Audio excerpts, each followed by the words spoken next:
So that was Quit Pretending You Don't Want Me by Paul Castro, also known as the Identity CRiSiS, who is now in studio with us on MeTV. Great performance. Thank you. And it really is a little bit of this, a little bit of that. You can't really classify it as one genre of music. Yeah, actually the funny thing is that was stripped down to like an acoustic version of it. So we haven't even performed it like that before, so it was sort of interesting to see where it would go. Okay, so how is it normally performed then? It's performed with a live band, like full drum kit, full like bass, and I've got two guitarists actually, so it's a lot fuller than that, and it sounds, you know, a lot more rock. And I think I like the way that sounded too.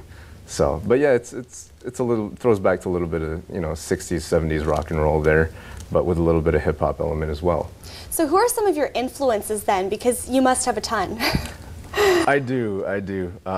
Yeah, let's see if I can go through a list. Beck, The Police, who have just gotten back together and I want to get tickets, but they're sold out.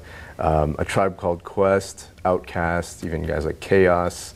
These are all guys that sort of paved the way for guys like me who sort of mix things together, because they got away with it, not just musically, but they got away with it in terms of commercial success. You know, the market was so saturated with just rock and roll or just hip hop, and these guys would come along and mix it and come up with something so original, and they made money off of it. You know, they were all over the radio, all over TV, and they were just making such a positive difference in terms of what's happening musically, and that really grabbed my attention. And that, again, they sort of pioneered the way for guys like me, and you know, I'm thankful to those guys, because now I'm able to have a job and do this thing. So now you're pioneering the way for others. We'll see. I don't know if that Well, you've got your new album here, actually, which is called Record of the Year. Record of the Year. I like that. Here it is right here. You get it.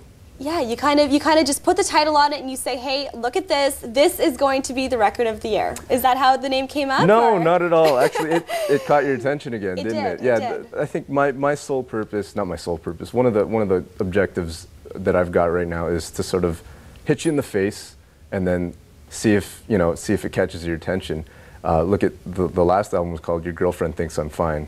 I've got another song titled called Quit Pretending You Don't Want Me. It's all done tongue-in-cheek. It's the song Record of the Year, and the lyrics state that I'm not going to win Record of the Year, but I should. And you know, it's a joke. You know, it's just sort of fun and games, and I wanted it to sort of stick and see if it catches people's attention. You know.